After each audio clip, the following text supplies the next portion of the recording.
What's up, everybody? Clout Goblins here. Flagrant and Crash. Coming at you a little bit early this Saturday. Um, oh This dear, camera.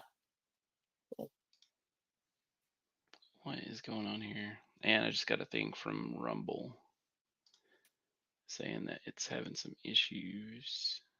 Oh no.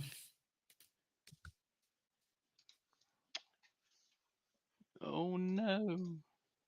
And then I got the reverb because I didn't mute the YouTube stream. But anyway, what's up, guys? Um, as always, hey, we've got a hard transition into this. They got to make Marvel Milligan shirt. It's doing pretty well. Still flying off the shelves. People like it a little bit because hey, Marvel's garbage now. And yes, we want superhero guys who do superhero guy stuff, not get shown up by 80-pound women and do nothing their whole show. But then got Chrissy. She's still doing her thing, rooting for Putin because he's losing that war, right? He's yeah. She's got the digital cannibals. Old Shane Cashman approved. And I mean, honestly, yeah, that's what we do. We cannibalize each other for clout. And as always, we got the Flagrant line. We're still doing the Mayor Pete shirt for those people up in Ohio. And we've got the Magic Groom shirt because Disney is the grooming capital of the world now. I'm convinced anyway. But yeah, swing on by, grab you some stuff. Nice shirts, quality, very quality. And we'll get rolling with the show. Oh, Crash, how you been, man? What's going on? I'm good. I'm good. Yeah, I don't think the rumble's working. Oh, I see the.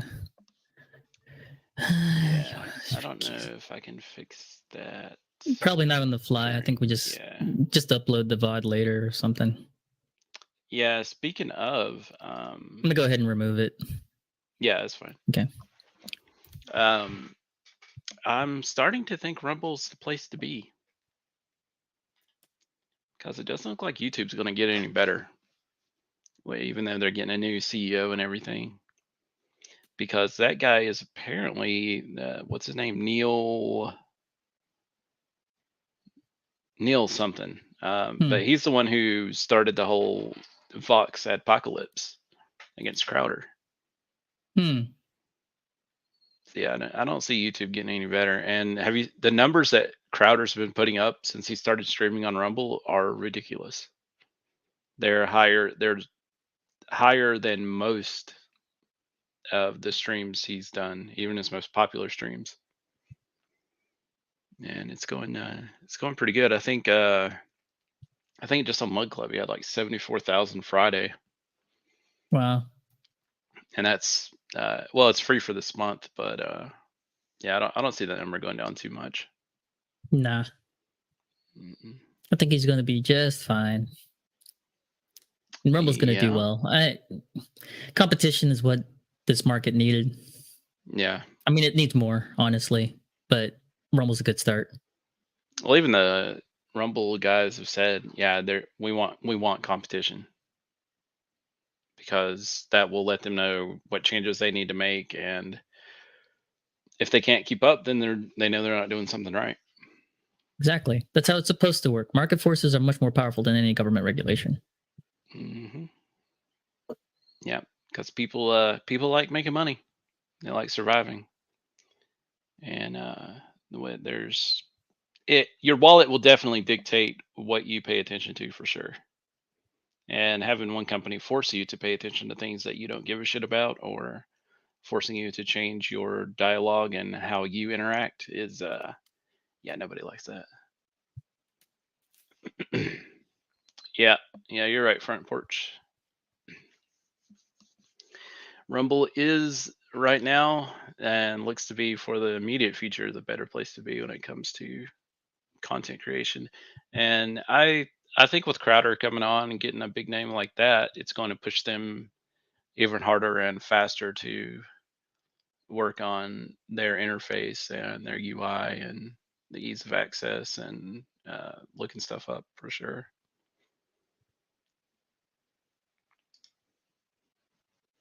Yeah. Yeah, YouTube's going to be in big trouble when Rumble gets a lot of this stuff figured out. They're such a young company. They're just getting started. Yeah. And I mean, YouTube, 15 years ago, it was Wild West and people loved it. Yep. And the only thing they've done is slowly evolve into a censorship machine. And it's all about ad revenue, which I think advertisers are starting to realize these numbers are usually a big bunch of bullshit. Yeah. Because the bots are influencing nearly everything nowadays to some degree, whether it's a small degree or a large degree. And I think that's why Crowder does so well, because Mug Club isn't bots. It's real people. Yeah, it's real people. Like, you're not going to get some bot farm paying $90 a year for a subscription, unless they. It doesn't make sense, especially since they want voices like Crowder's out of the narrative. And if I were advertisers, I would absolutely be looking at people who have real and tangible numbers, as opposed to YouTube that you can pay $100 and get thousands of views. But their ESG score, Cam, their ESG Yeah. score. You can't go to Crowder. Their ESG score will go to 0. Well, I guess this will bring us to one of our topics today. The whole TikTok thing and ESG and China's infiltration and all that. We're slowly finding out that it's not about ESG score at all. It is all about the government controlling what we see, say, and do. Because you found some interesting little tidbits in this little TikTok bill, haven't you? Oh, yeah. Let's go ahead and just throw this up there.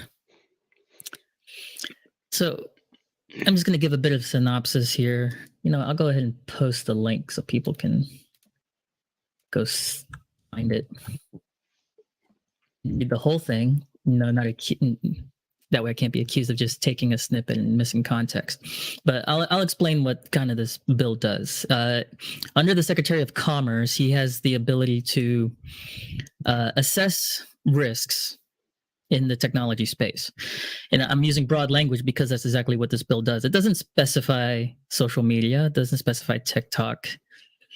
The list of all the things, let's see, in carrying out sections 3 and 4, the secretary shall prioritize evaluation of, and it's this whole list: information and communications technology products or services used by a party to a covered transaction, blah, blah, blah, software or hardware or any other product or service integral to telecommunications, which includes your LAN in your house, or perhaps a LAN that if you're in an apartment building, if they provide it for free, or at a Starbucks, mobile networks, satellite payloads, that's them targeting Starlink. I have no doubts about that. Satellite operations and control, cable access points, wireless access points, core networking systems. I scroll down a bit. Internet hosting services, cloud, the cloud. They of course they would want access to the cloud. Why would they not? Drones, including your drones, unmanned vehicles. Like, what does that even have to do with like telecommunications? Like that's if anything that's under, that should be under it is under the FAA's jurisdiction. And I get that there's some like, you don't want drones flying into, you don't want people flying aircraft or drones into aircraft, right? So you try to mitigate that kind of risk, right? Well, go ahead. The thing with the drones, that's really not about, like you said, it's not about any kind of telecommunications thing. The two things I can see that for, because my buddy had to go through the drone piloting class, and to be able to become a drone pilot, you have to take the same test as actual pilots for your to get a license. It's some of the same testing that actual pilots go through. Yeah. And you're supposed to do this even if you buy a drone to play with at home. Like, you're supposed to have this type of licensing. But what that's for, the number one thing I think it's for is to find people and just milk more money out of the general population. Say, oh, you were flying this drone in this sector on this day at this time, which was 10 minutes or 10 feet higher than what it was supposed to be. So here's a $5,000 fine. Mm-hmm. And the other thing I can see that being used for is to hurt independent journalists, because drones have become very big on monitoring riots and big I don't know why, big protest gatherings, big speech gatherings, and stuff like that. So I could see it being used to where if you're an independent journalist and you have footage from a drone that you own, you're going to have to pay the government in order to fly that drone, or you'll never be able to put out the footage because they'll know you took that footage and you didn't have authorization. So, and you're not with this corporation. So Mm-hmm. we're gonna find the shit out of you, and you're gonna have to never fly a drone or some dumb regulatory shit. Right. Remember, their friends always get accepted from all of these rules that they put in place. So here's the funny little caveat to put in there, and this is in several places. Is in use by greater than 1 million persons. It's as long as you're small, we won't care.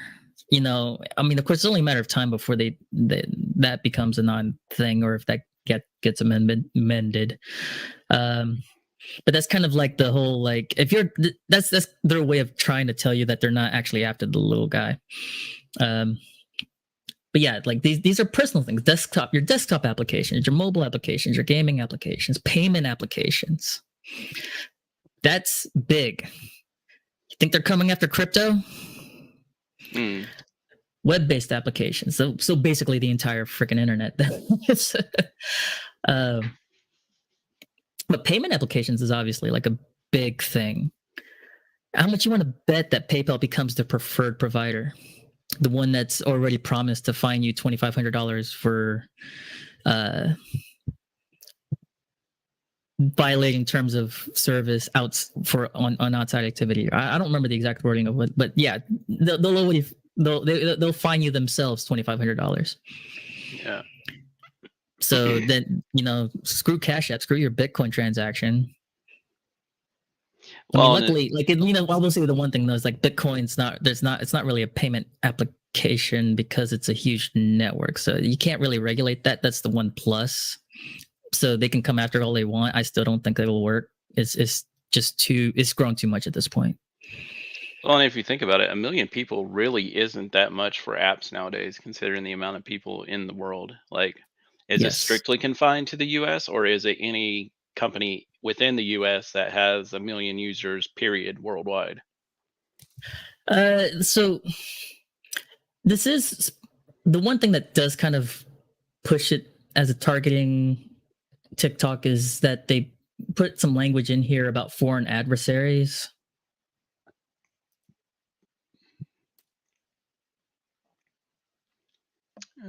Any foreign government or regime determined by the Secretary pursuant to Sections 3 and 5 to engage in long-term pattern or serious instances of conduct significantly adverse to national security of the U.S.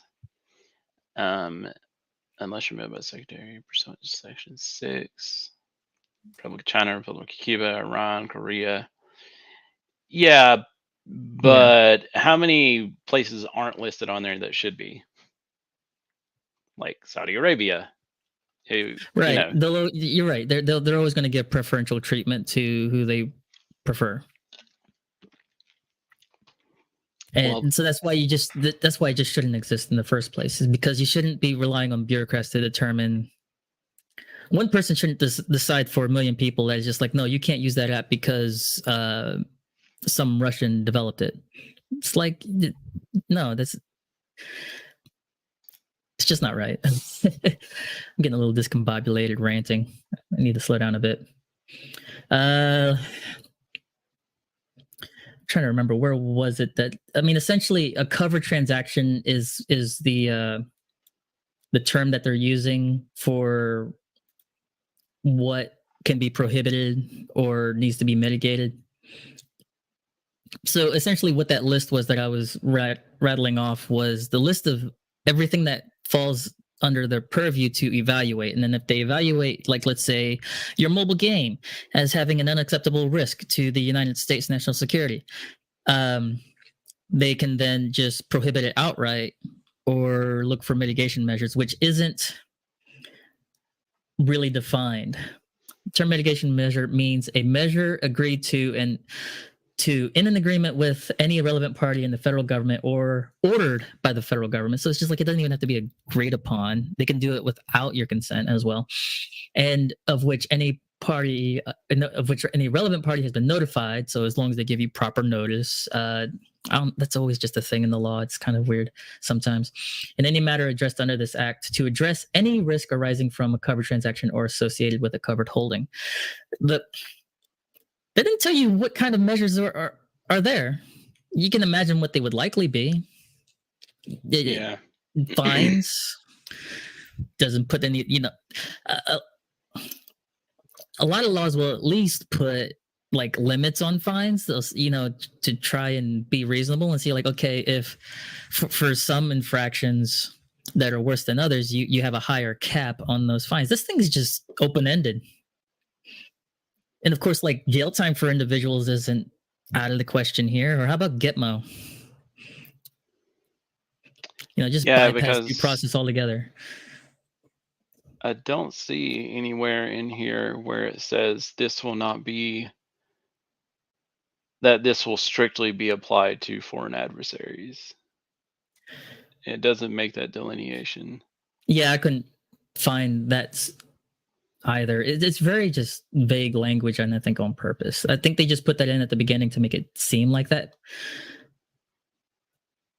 But there's literally no reason why they couldn't just apply this to regular citizens. Like, I'm thinking, what happened to Parler and Amazon Web Services? Yeah, I was going to say it'd be the exact same thing, except it's just the government doing it, and then the government has much more at their reach to attack an entity with.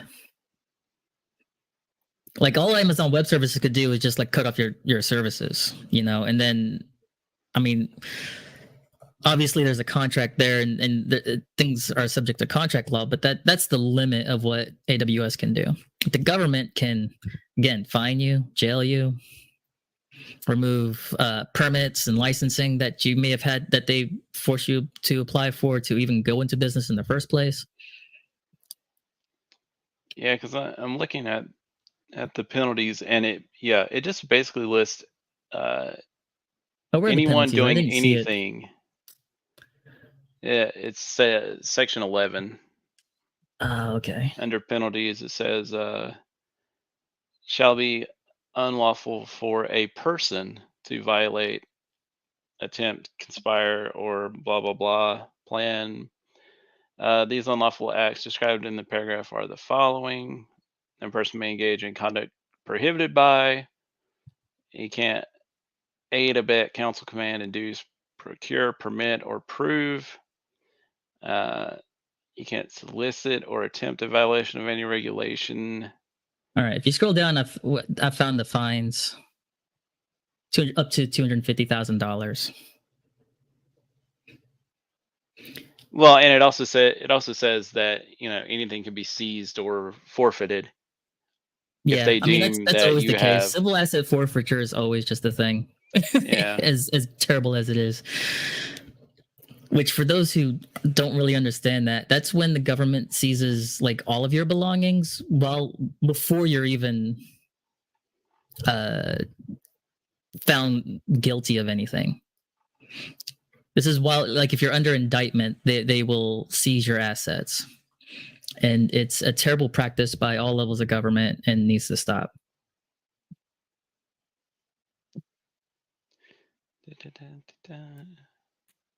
Sorry, I'm reading over some of this other stuff because, I just don't. If this passes with a majority, then it's just a power grab. Yep. Because if this was one side trying to get something over on the other side, then you would see a very, very defined split on voting. to where all the Republicans will vote for it or all the Democrats will vote for it. But if Yeah. you see both voting for this and passing this, this is absolutely a power grab, and it's meant for control because neither side will ever vote on anything that actually helps the citizenry. They will only vote in tandem with each other for things that hurt or give them more power to control. And then those people who voted for it go on to work in those sectors or for those companies or for the people who get preferential treatment. Yep. Amazon, Facebook / Meta. Oh, I've got it on the. Yeah. I guess. I always have that up so I can mod the chat.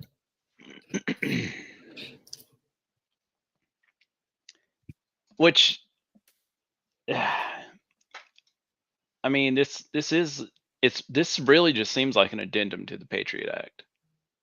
Not necessarily a new Patriot Act, but just an addendum to cover more things. Dave Landau liked your tweet. Huh? Dave Landau liked your tweet. Dude, I'm gonna bring it up. Oop. This one.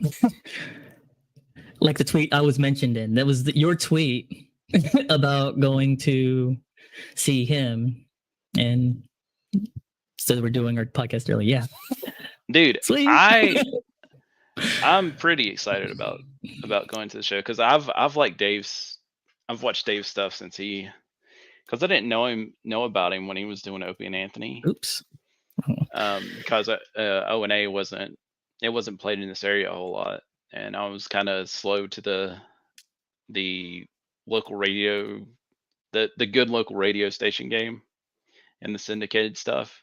Mm-hmm. Like everybody knew about Howard Stern, and I'd heard of Opie and Anthony. I just never got to hear it because it was usually on satellite radio or it was in specific districts. But when he started going on Crowder, I started looking at a lot of his stuff, and there's not a ton of stuff on YouTube, but the stuff that he has put out, it's fucking hilarious. And yeah, he's pretty funny. The YouTube algorithm started pushing some of his stuff to me like last month, and so I binged it a bit what he had out there, and I'm like, man, I got to see this guy live sometime. Yeah, he's a really good comic, and he does what I hear a lot of famous comics talk about is, relate things that are from your life that you've actually experienced. Mm-hmm. And that makes everything relatable to other people. And people, whether they like it or not, that people would rather hear someone talk about their experiences and be open about who they are and what they've been through than just hear, a bunch of made up bullshit. Don't get me wrong, the made up bullshit can be funny sometimes, but if there's like a little dash of truth in there, then that's where you're going to get people the most. Yeah. But yeah, I'm gonna go down and give him some shirts. Nice. And I gotta find someone to go with me though, because I got 2 tickets. I was trying to find someone around here, but see if Boobs will meet you out there. Is he in that? How close is Boobs to that area? Boobs is on the other side of the state. Okay. Yeah, and I actually messaged him yesterday, and he's working this weekend. So. Yeah. Well, Boobs, officer social media manager. The social media manager. Boobs social media manager is working this weekend, so not available. But yeah, I've messed with a few people. I just hate doing long trips. Mm-hmm. Like some people like doing that stuff, and I'm not a long trip on my own kind of person. Like that drive to Florida was, whew, that was a long drive. But I made myself power. That's why, like, my legs were hurting so bad when I got out of the car. I should have taken a couple more breaks, but I think I only took one break. And then when I got down there, man, my legs were toast, which is crazy because all you're doing is sitting in the car. But I guess being stationary for that long just Starts investing his blood flow a little bit. You gotta walk a bit. You gotta get out of the car and walk a bit to get to flow your blood through the legs. It kind of just settles a bit sitting that way for too long. Yeah. Well, and yeah, if you sit wrong, you can close off that femoral artery pretty easy. Mm-hmm. Especially if you got like a pair of shorts or something, and like they're pulled tight against the inside of your thigh. My knees were the ones that hurt me the most, though. But I've had bad knees for a while. I messed them up when I was like 20, and they've been kind of wonky ever since. But yeah, I mean, obviously, I'd do it again. Yeah, totally worth it. Yeah. So we doing Anime Matsuri this year? Or actually, do you know if they're gonna do another Orlando meetup? I think I've heard like rumors that they may do another one. I know some of them are. I don't know. Okay. I don't know who. I think what draws it into question, I think they would do it for sure if they weren't also trying to do a Europe meetup. Oh yeah, because it's in Houston. They're definitely going to do that. Yeah, I know they're going to Anime Matsuri, but I'm also thinking about Orlando. Orlando's closer to me, anyways. I think the end of the year, aren't they going to the UK? Yeah. So I'm wondering if they're going to do that instead of another local meet. I really want to go to Vegas, but I don't think I'm going to be able to make it. I got to get Extra Girls stuff made and sent out to Tugs. Mm-hmm. But yeah, God, I really want to go to that too, because that'd be fun. Yeah, I wish I could have gone to Vegas. Yeah. But I'd have to take up too much time for that. Yeah, because it's on a Wednesday, isn't it? Wednesday or Thursday. I mean, yeah, it's in the middle of the week. Let's see. So even if I fly, it's still taking off like the entire week. And I've got other trips planned. It's Wednesday, April 26th. So, yeah. Weird. I don't know. Maybe I can pull something out by then. Week.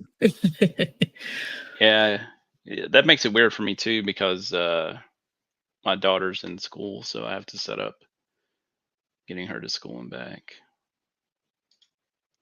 But I just need to check on a couple things. I mean, if everything's looking really good and like it's not going to cost me an arm and a leg or cost so much that it would set me back any, then I'll probably go. Okay. But yeah, should be a good time though. Like the Orlando was fun. Oh yeah. Got to hang out with X-Ray and Mark and Lila, and saw Chrissy some, and it's a good time. Good time. Man, I don't know. I feel flat today. I don't know what's going on. I don't know what it is. Maybe I do need some protein. Do you work out?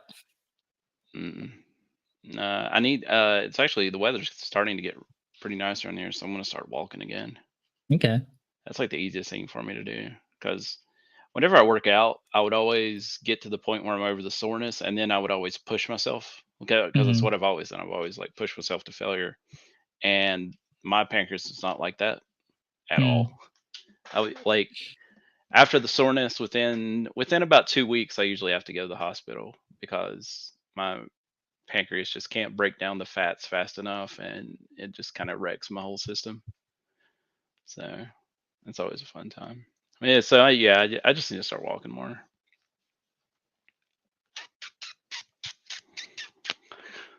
Yeah. I don't know. Need to get excited though. I'm gonna go see Dave. Dave's gonna be good. It's gonna be fun. I'll meet some people. Maybe I'll sell some shirts. Who knows? Could be good.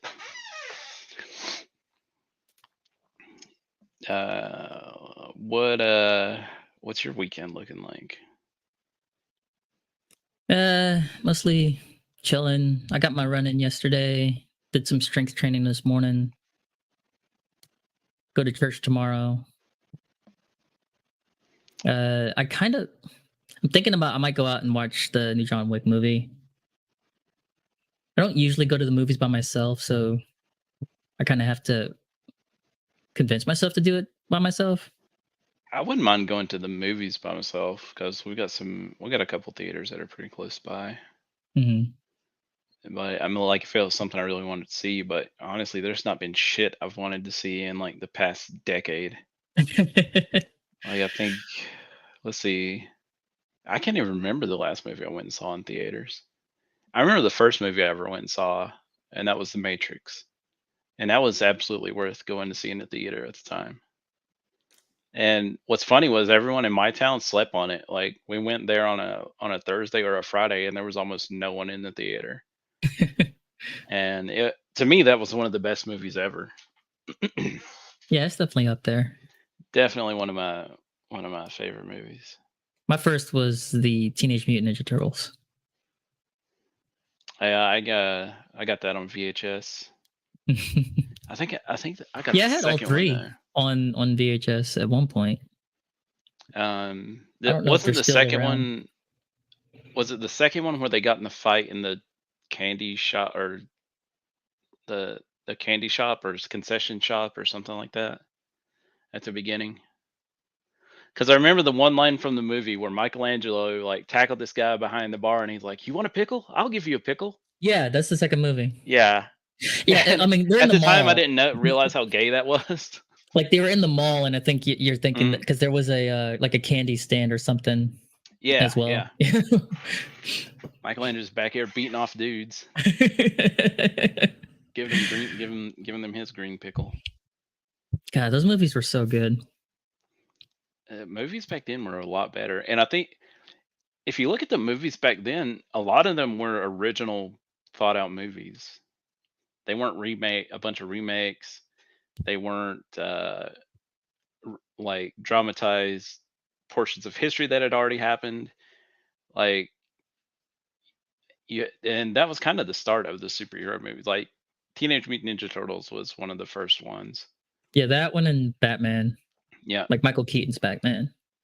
yeah, yeah. Those were like going back and looking at the original Batman now. Like I mean, it's not as good as Like like Dark Knight. Dark Knight. To me, Dark Knight, like, and a lot of people think the original Batman was the best one, and it was good. It was good. But to me, I like the darker, more gritty portion version of Batman. Hmm. And so The Dark Knight was my favorite Batman movie, but the original Batman's probably right after that because the other Batman movies, well, Batman Returns was pretty good, but Right, and that then it was just a kind of lot went because downhill after that. yeah. Well, Batman Returns, I think that was good because of the people who were in it. Hmm. Like Michael Keaton played a really good Batman. Michelle Pfeiffer and her Catwoman was crazy good. Danny DeVito playing Penguin was good.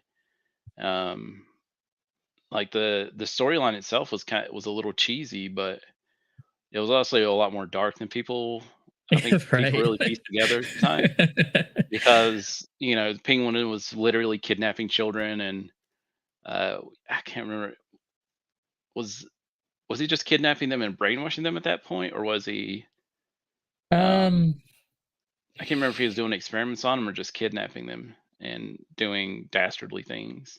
I can't remember. I haven't seen any of those movies in such a long time.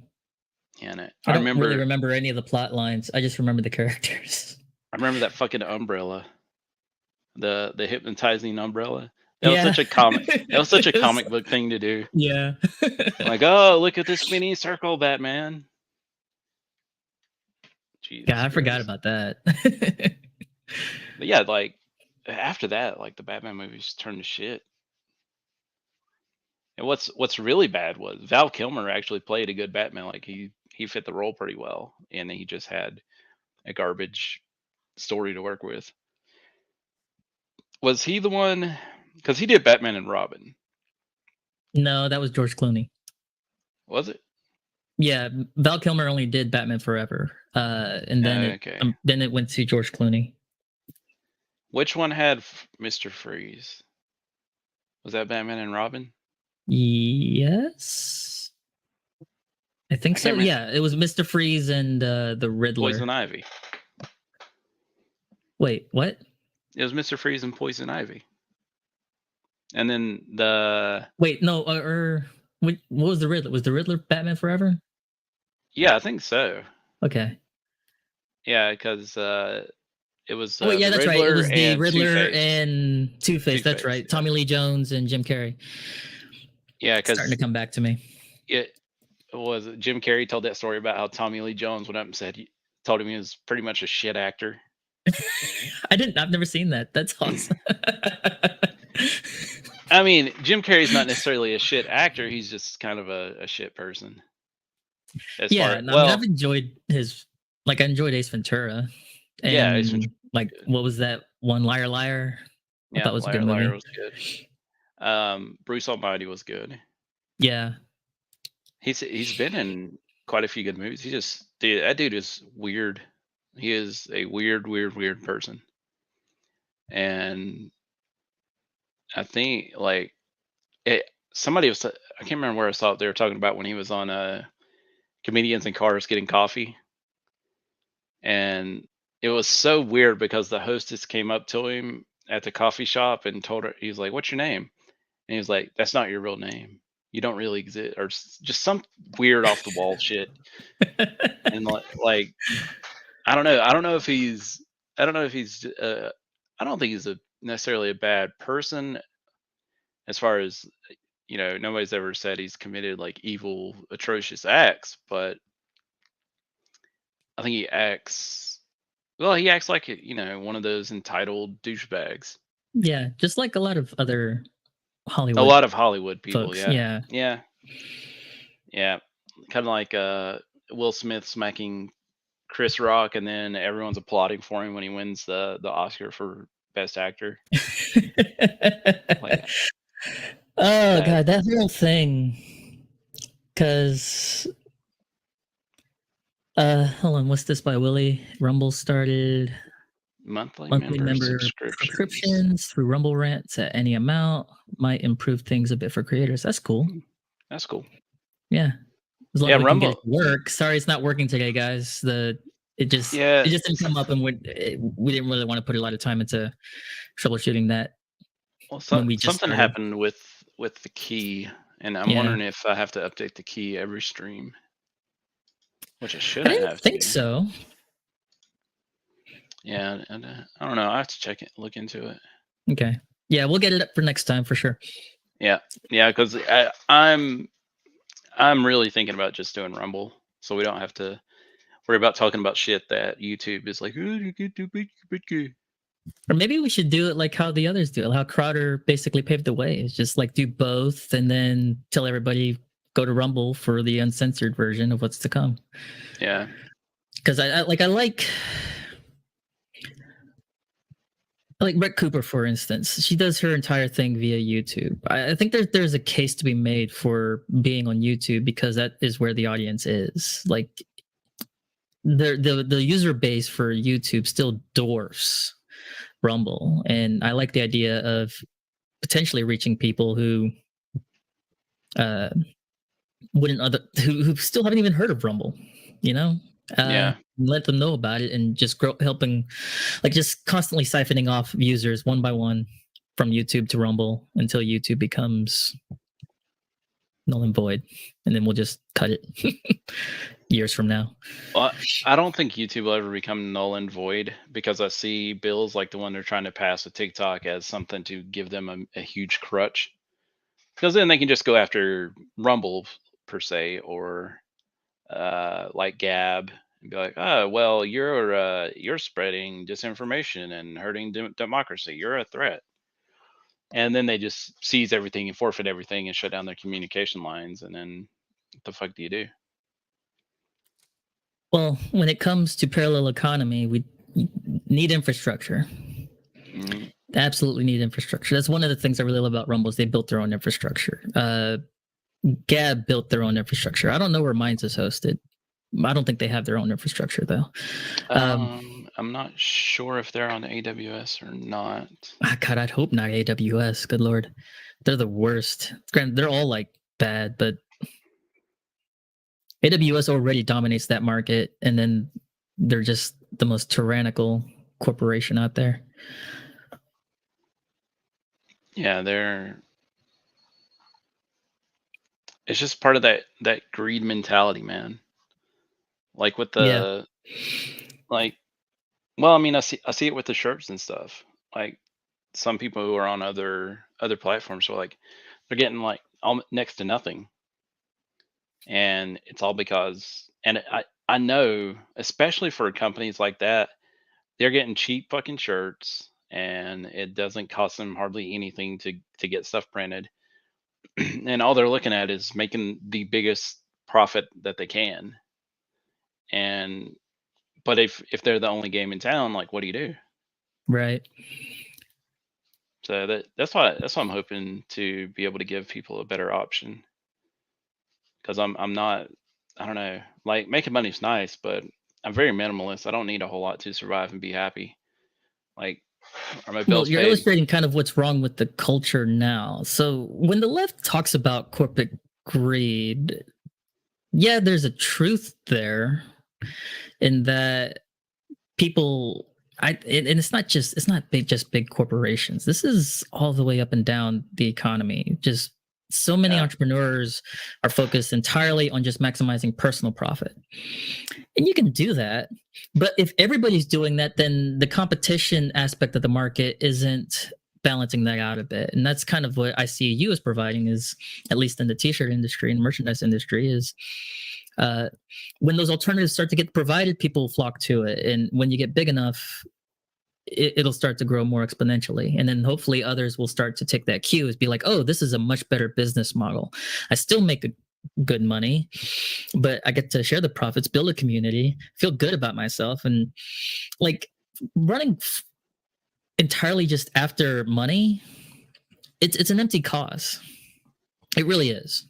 You're never going to be fulfilled for that. Like every rich person has said this. They say like, when you get there, and especially if you pursued it entirely just on being rich, you eventually find out that like, oh, there's more to life than just this, than just money.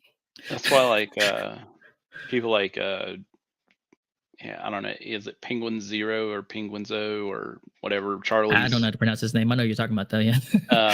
Like he just flat out says, yeah, we spend a shit ton of money on our gaming club, and we lose money, but you know what? It's something we want to do. It's something we want to make an impact with, and you need more people like that.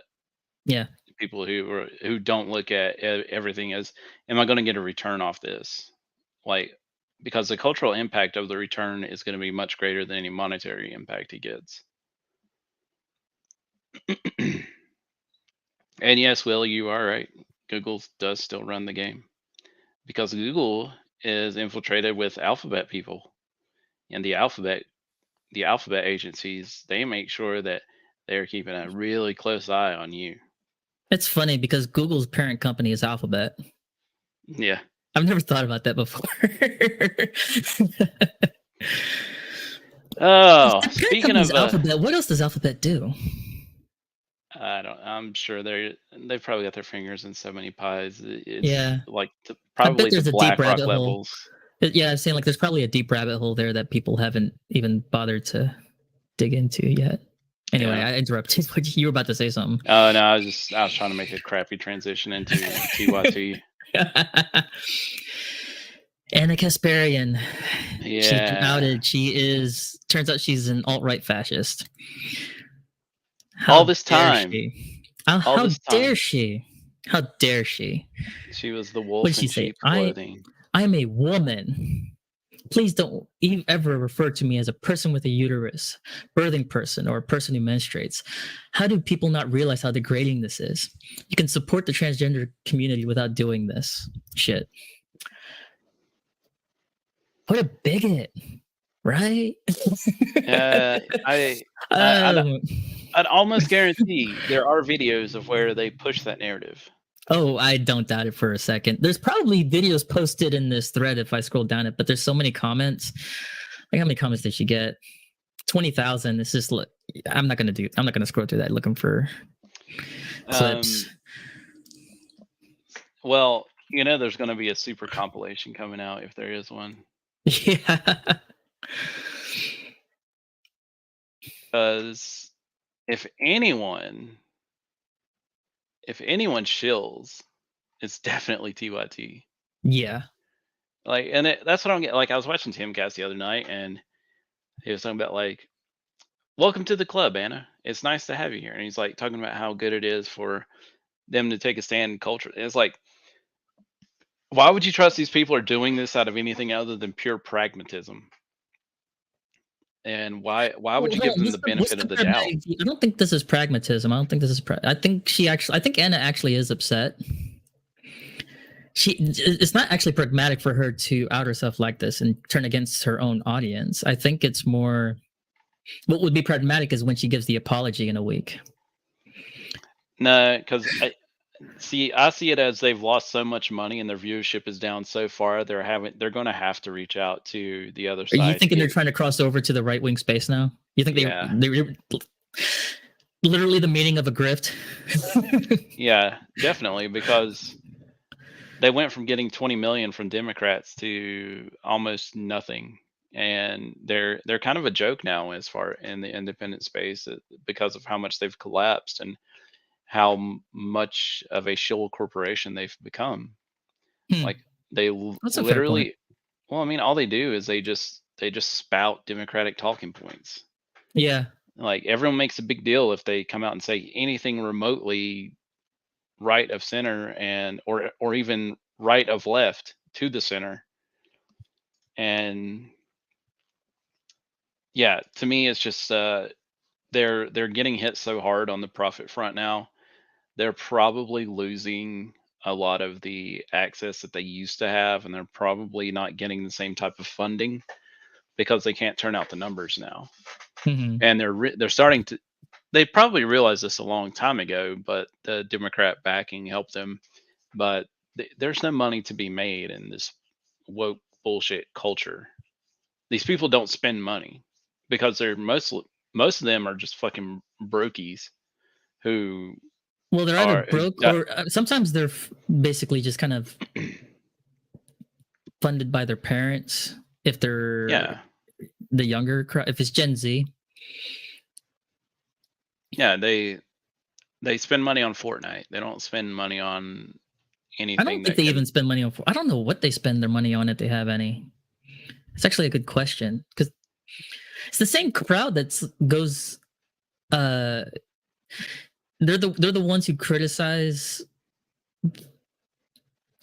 like Hogwarts Legacy or games just being normal or not being inclusive, or when they side with the games doing the same thing that the rest of the entertainment industry is doing with whether it's race swapping legacy characters or making women more androgynous, making them look more like Tomb Raider. But at the same time, whenever a game comes out that addresses their concerns or the things that they want, like representation of LGBTQ or whatever, or those fucking things don't make money. Those things don't make money. So I'm like, so they're not spending their money out there. I don't know what they're doing.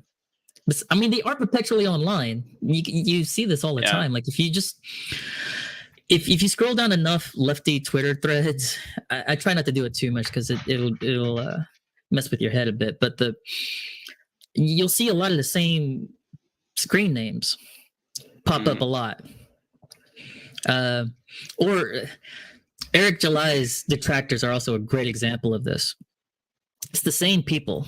It's not a ton of them, but it's the same group of people. And you see them, they'll make a particular comment and they will reply to everything. They are unhinged. And I'm like, how much time did you spend on Twitter today? It's like the Jim Acosta. It's the Jim Acosta to Trump, only mass produced and less intelligent. Well, Yeah. which Jemikas is probably not the smartest dude on the fucking planet. But I mean, I don't know. You know, they I mean, I really do think do they just have spend their time some. doom scrolling Twitter and Facebook, and I don't think they even play video games. To be honest, I don't. Yeah, I don't know, man. Like that's a good point because most of them, well, I don't know. Video games are pretty fucking dumb nowadays. They probably play just the generic free shit and um, No, they God, probably love the cinematic games, the ones that are mostly just like movies with a. They're yeah, basically just kind of choose your own path movies. or they playing fucking Which I have what is nothing it, wrong against. adventure I have mode, nothing so they against don't those have a games. By the way, challenge. they are. I think they're fun and they're entertaining sometimes. But at the same time, it's like don't call yourself a gamer if that's all you do. Yeah, You're just watching a movie and making choices. You're not like, if you're not solving puzzles at a minimum, you know. yeah, or coordinating with other people to take on challenges. Like these are the people who play in fucking adventure mode, so they don't have to work hard to get. That's why they bitch about Souls-like games, like Elden Ring. It's too hard. Like they just don't want to take the time to invest in getting better at it and reaching some form of completion at getting better at something. They think they should just go in and mash buttons and win, and that's how they approach life. That's why they bitch about things that are, well, it's also why they don't have an actual tenable grasp on reality. They they don't understand what it's like to have to procure your own food, grow your own food, cook your own food, work an actual job for 8 hours. Instead, they get back in the fucking into the fucking prep room and they cry to fucking TikTok about having to work a full shift with customers in the door all the time. Like, grow the fuck up, man. Like that's I don't get it. I don't get it at all. Like the jobs I had when I was younger, fucking they sucked. But I didn't cry about it. I went and learned how to do something better that I enjoyed that I could make more money at and was not as intensive. And then then I decided surgery was an option for myself with my stuff, and then everything was uphill from there. God, I feel like Sisyphus pushing that fucking boulder. Many don't have any accomplishments to understand. Yeah. Yeah, these are the people who got handed their trophies every year at the sports club The events. participation trophies. Yeah. I remember as a kid whenever they tried to give that to me, I didn't like it. I didn't want it. And I would get mad when my parents would put one of those participation trophies up with my like real trophies, what I call real trophies, right? Because I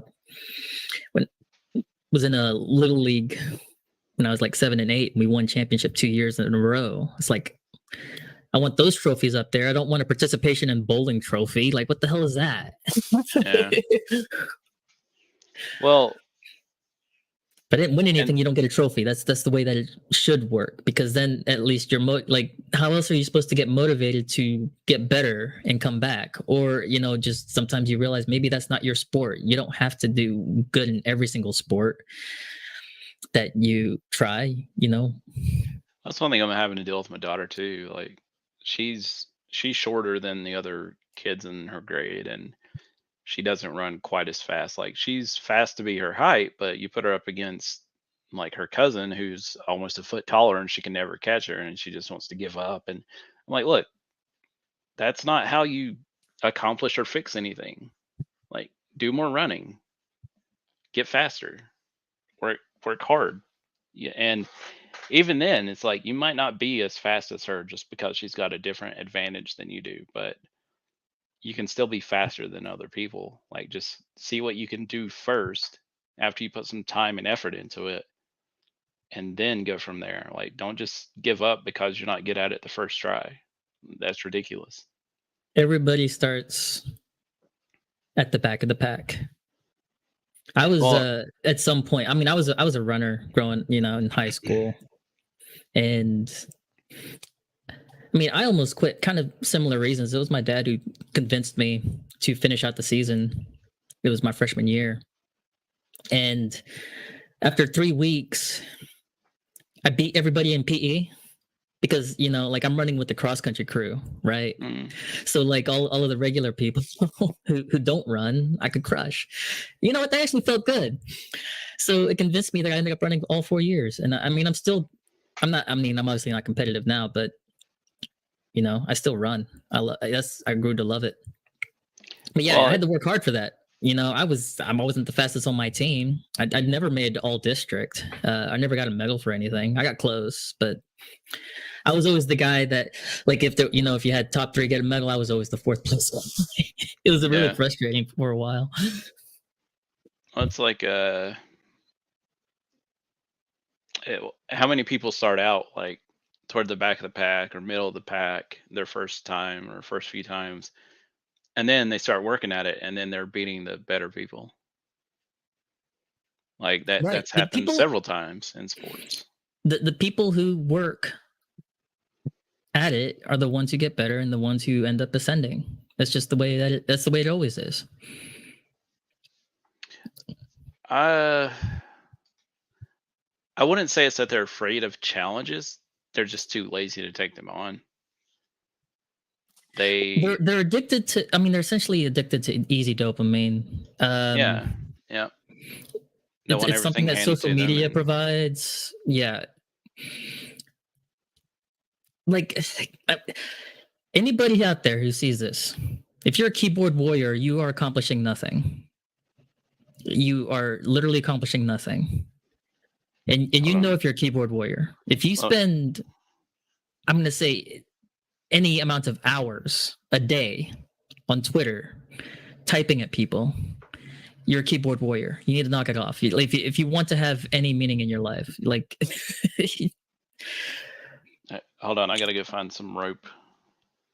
What? Because you just invalidated my existence. So. No. Hey, I mean, nah, I'm kidding.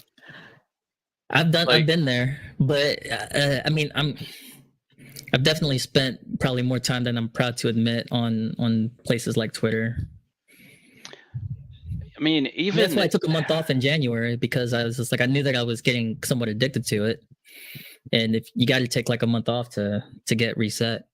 Even when like things are going great, I can't spend that much time. Like I might spend a day or two like really doing some Twitter stuff, but even then, like it's only an hour or so. You're welcome, Willie. Well, like I just get bored of it. It's like, oh god, okay, I'm tired of fucking replying to people or making tweets. Like I'm gonna go fucking do something else. Yeah. Like people get so much joy and fulfillment out of not accomplishing stuff because they feel like they're accomplishing stuff because they see and it's ridiculous. It really is. I mean, there's some great podcasts out there that talk just about dopamine. There's some good content creators. Andrew Huberman has a couple of few-hour-long podcasts where he goes into in depth of how it works. Dr. Anna Lemke wrote a book called Dopamine Nation. I mean, they kind of repeat each other a bit, but they just kind of break it down in different ways.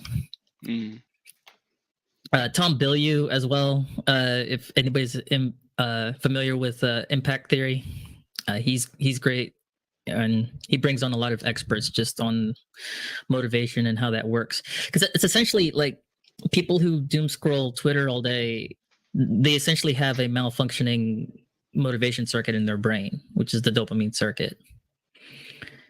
It's what's driving it really in the end.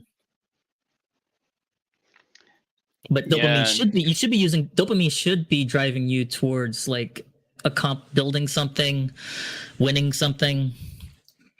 Well, that's why I like cooking for people. Because I get more satisfaction out of making something that people enjoy and tastes good, and I spent time making sure it was right. Like I'd much rather do that than just eat something from, like, go feed them something from a restaurant that tastes like crap compared to what I'm eating. Hmm. Like, I enjoy doing that, and like, I get a lot of my dopamine off of uh, the happiness of others and knowing that I contributed to that in some way. You get oxytocin from that as well, and I think the conjunction of those two is very powerful. That's one of the things I think. I think it's what's really missing from community is because we don't interact with people in real life as much anymore.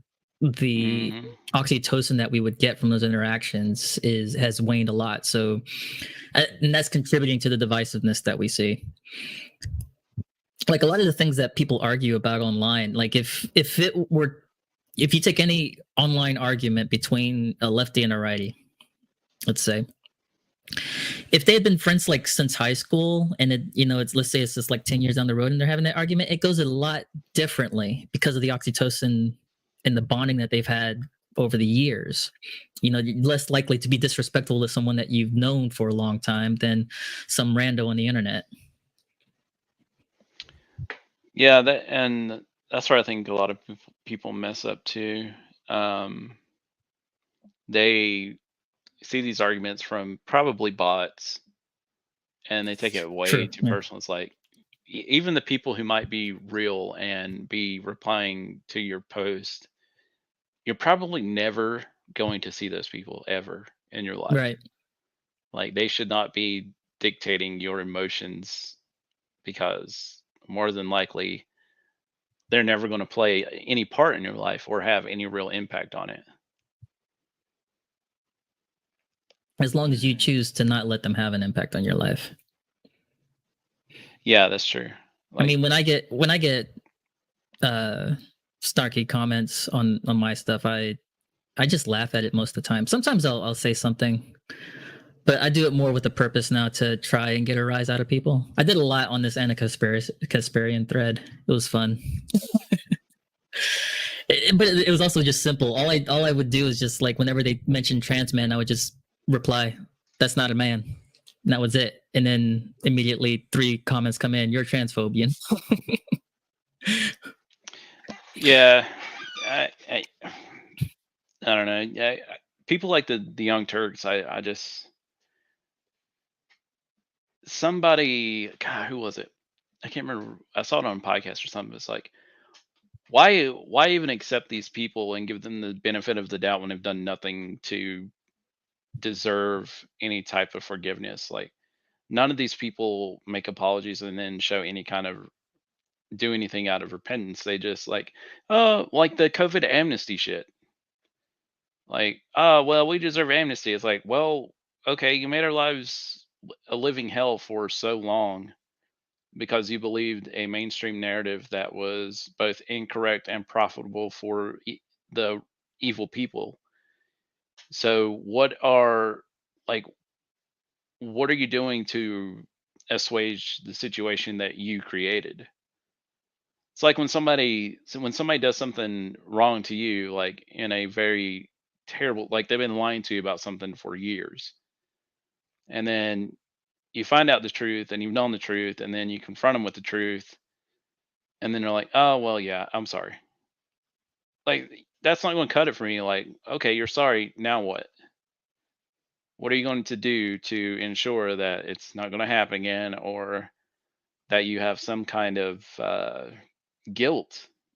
Like, these people don't feel guilty about anything that they do or say, unless unless it affects their bottom line or their income or their status. Like, if you hit at that, then you'll actually get some, maybe you'll get enough to hit at their narcissism button and dig through it enough to where they're like, okay, yeah, we kind of screwed that up. Hmm. I don't know.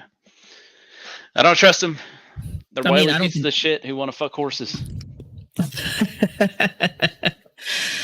I mean, just on that alone, I would offer a little bit more trust to Anna over because Cenk he's like a negative. I can't even think of a high enough number for him. Anna is just slightly better simply because she doesn't want to legalize bestiality. Yeah. Well, As far as we know, I'm just gonna put that out there. She's hung around. She's hung around. Check. That was 10 years ago. That was over 10 years ago. Well, that's how old that clip is. Another reason I really don't trust Anna is because she tried to Me Too Jimmy. But did she now? I didn't know about that. Yeah, I've never really followed the Young Turks. I don't know anything that goes on with them. Well, she tried to come out and say that Jimmy harassed her at work and made some really inappropriate because she was wearing a skirt that was way too short, and she decided not to wear underwear that day. And she'd been over in front of a class that she was teaching, and all her shit was hanging out. And Jimmy's like, "Hey, nice new skirt there, Anna." And it obviously it embarrassed her, but he wasn't trying to, like, he poked fun at it because, hey, you should have a little bit more awareness than that. And she tried to turn it into a whole thing where he did that and showed no remorse and was being a disgusting pig. And Jimmy's like, "Hey, so yeah, I did say that because it was and it was probably overstepping the line, but I didn't do it out of malice or anything. I'm a comedian. I saw that. It's funny. Just came right off the top of my head." And he's like, "But the next day I apologized, sent her flowers, took her out, and we got some dinner and talked about everything, and everything was fine." But like, she turned it into this ridiculous fucking hashtag Me Too attempt, and people like that, I have no sympathy for, and I would never trust them as far as I can throw a fucking boulder. No, I agree with you there. Like, I don't think she should just be trusted. I'm just kind of laughing because I mean, the first thing that, as soon as she posted that, the first thing people put on when right wingers immediately pounced on it, or we'll just say non-leftists, because some of those people aren't really conservatives, but we just all get lumped in together, right? We're like, you're getting ready to, prepare yourself because they're coming for you. I mean, it's online drama, of course. Like getting I mean, she didn't even really get ratioed here, but getting ratioed on Twitter is not going to be the end of your life. Yeah. If it is the end of your life, then that's mental illness. You need to get help. Yeah, well, that's the thing too. Like, I think a lot of mental illness today comes from people reinforcing the unrealistic expectations of their feels and how they feel things should be, as opposed to how they really are. Like the whole transgender thing. It's still acknowledged as a gender dysphoria, which is a mental issue. But instead of trying to find treatments for it or treating people in the proper way, as far as what the psychological guidelines are, they glorify it as being normal and okay. And then you get people like Jazz Jennings, who his parents, whatever, when he was a kid, they chemically induced, gave him puberty blockers, so he didn't have any penile tissue growth. He never went through puberty, so he never developed as a boy. Mm-hmm. Well, then they did bottom surgery. He didn't have enough tissue down there to actually make a sizable enough wound to invert. And as Jazz got older, she, whatever, started dating girls, and now is not wanting to do the dilation. And because for people who don't know, when they say they create a vagina, they don't. They literally invert penile tissue and create a gaping wound in your pelvis. And it's constantly trying to heal itself. Pockets develop that get infected, hair's growing. There's all kinds of stuff that can go wrong very easily with that, which is why you're seeing a lot of detransitioners or more detransitioners these days. And what they're doing to kids is fucking disgusting. And instead of treating it in a realistic approach, they give these people fantastical decisions that are fairy tales that you tell kids because it's never going to happen.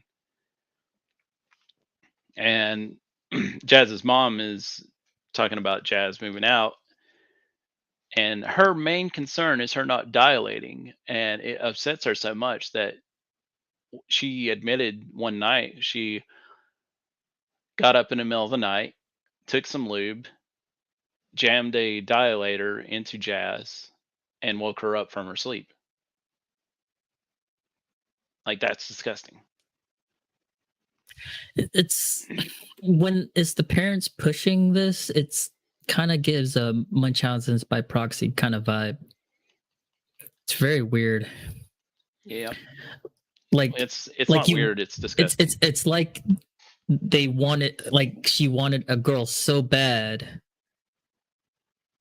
you know, perhaps subconsciously, that she's kind of just manifesting trying this to in create reality. one. Yeah, she's creating it with what she has, which she had a son that she has transitioned into a daughter. Yeah, and But yeah, for anybody who says that like this stuff doesn't happen to minors, hello, there's a whole series called I Am Jazz documenting this minors. I mean, she's not a minor now, but like when her transition was entirely as a minor, her bottom surgery was when she was 17. And that was like the last. I mean, I don't know when the breast augmentation was, but yeah, she was put on puberty blockers, I think, when she was like 11. And then, you know, it culminated in the bottom surgery. And that's where the whole like complications with having to dilate is if you don't dilate, it'll just close up. Yeah, it's like getting your ear pierced, only way more likely to get an infection. Yeah. Extreme.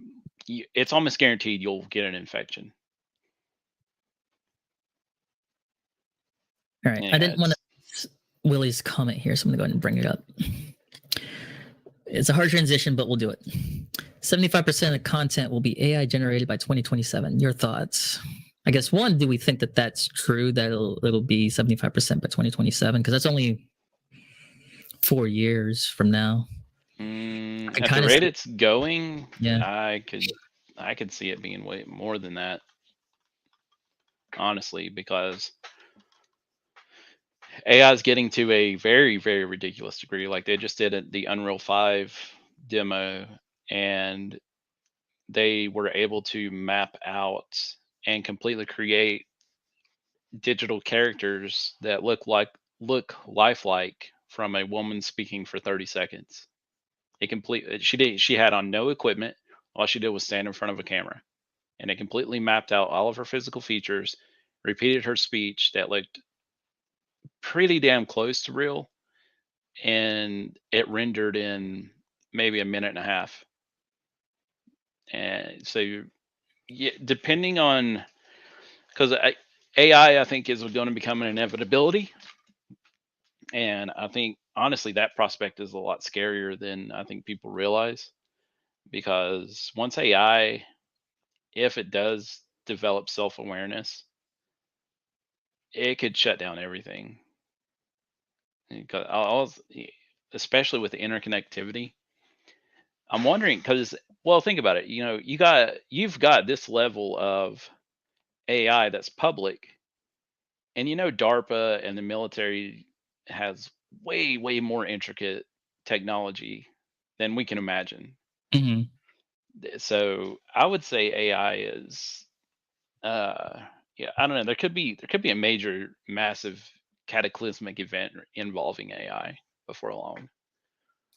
Could be. I think AI is an inevitability as well.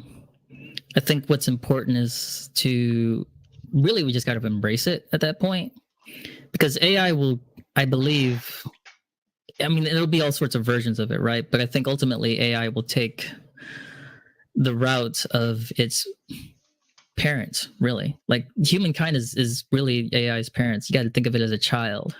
How are you going to teach this child?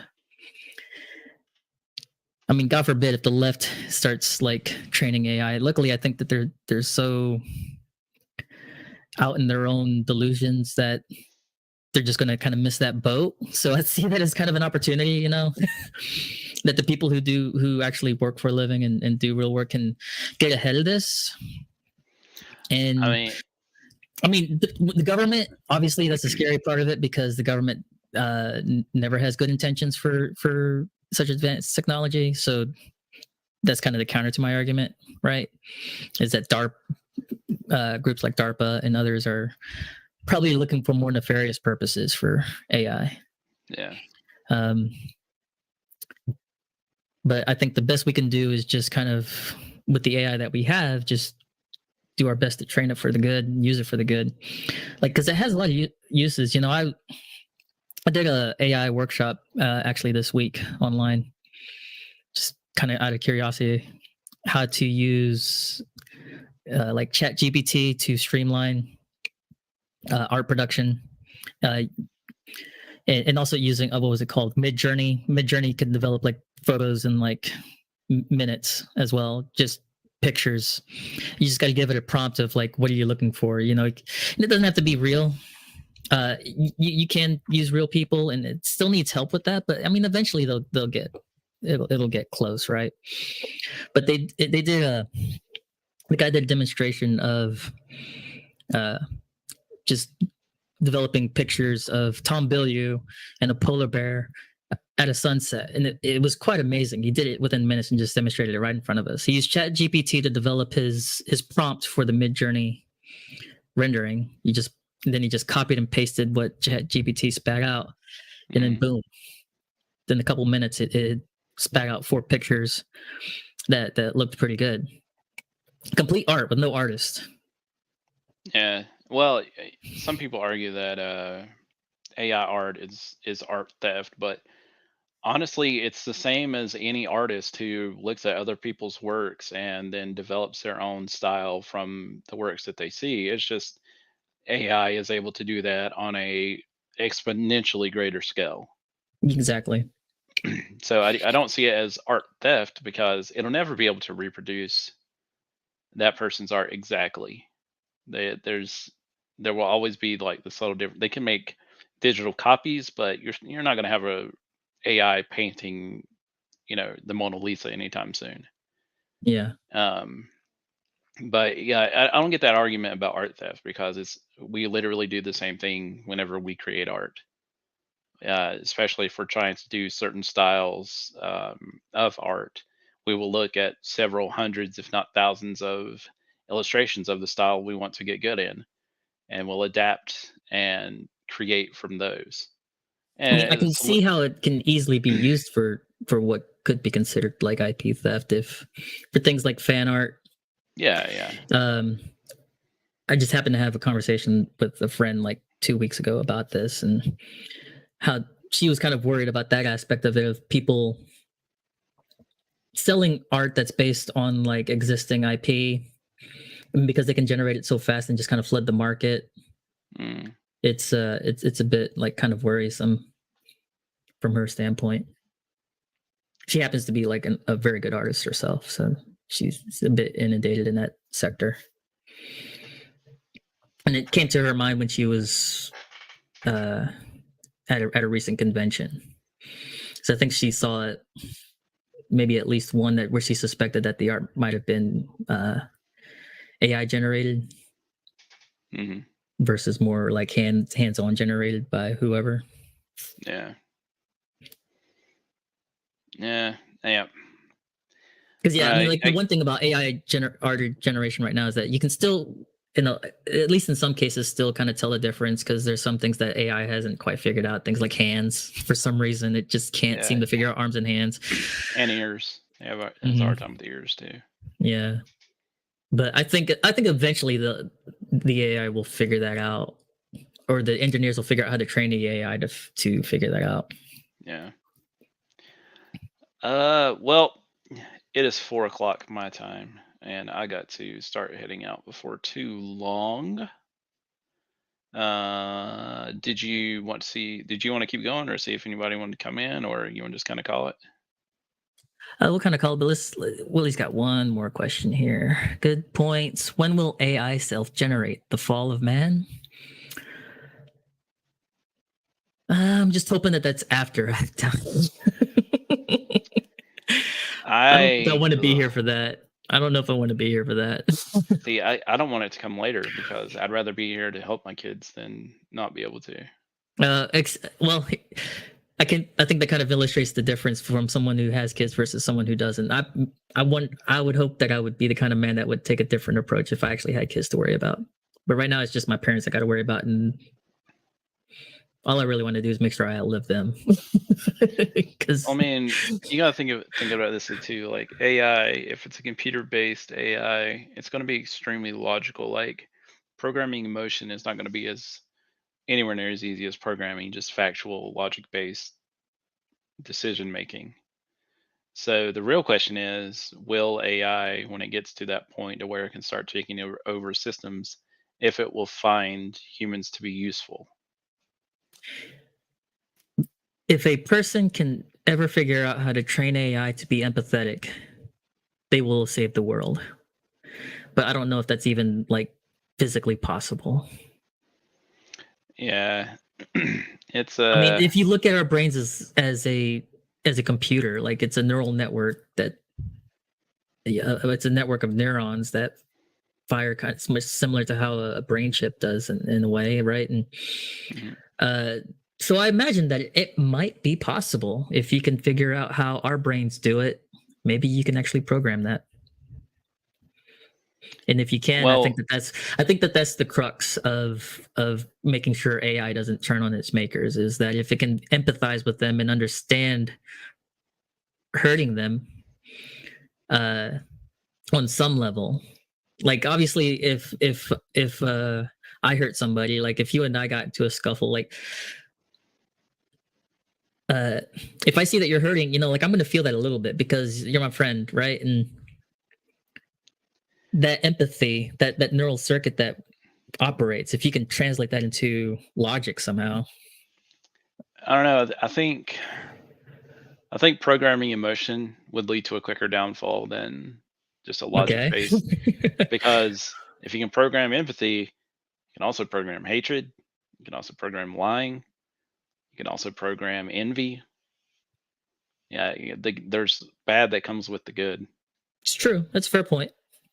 and the only like I think the logic base would be, at least from my feeble thinking, I think logic based would be a little bit safer because at least you can get the logic based one to understand that it doesn't understand our will to survive Hmm. and how we don't want to die. And so I guess it'd be dependent upon how the algorithms that dictate the decision making view that answer. So I don't know. That's something maybe we should get into one day. Yeah. Yeah. I'm sure We'll something's going table to be that coming out topic. about it There's before too long too.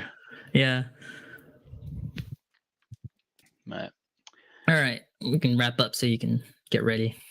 all right, yeah. Have some laughs. I'm gonna go see Get a Dave. drink for me, although I know you don't drink, but I will get either a water or a sugar-free Red Bull for you. okay. We'll be back next week, guys. Probably in regular time next week. I don't think anything's going on. Um, yeah, let us know if there's anything you want to talk about.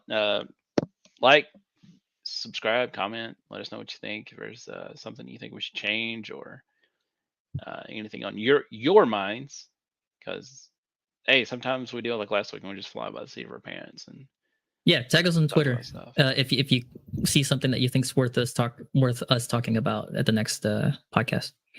Yeah, the links for us are below. Uh, I'm on most of them, mostly for the business. Yeah, tag me and stuff, and I check it every day. So if you guys want to know something, have questions or anything, just let us know. And I know Crash, you are on Twitter as well, right? Yes, mostly Twitter. Yeah. Gaming stream. We're still working on that. Trying to figure out couple things. Jesus, I look like a bird.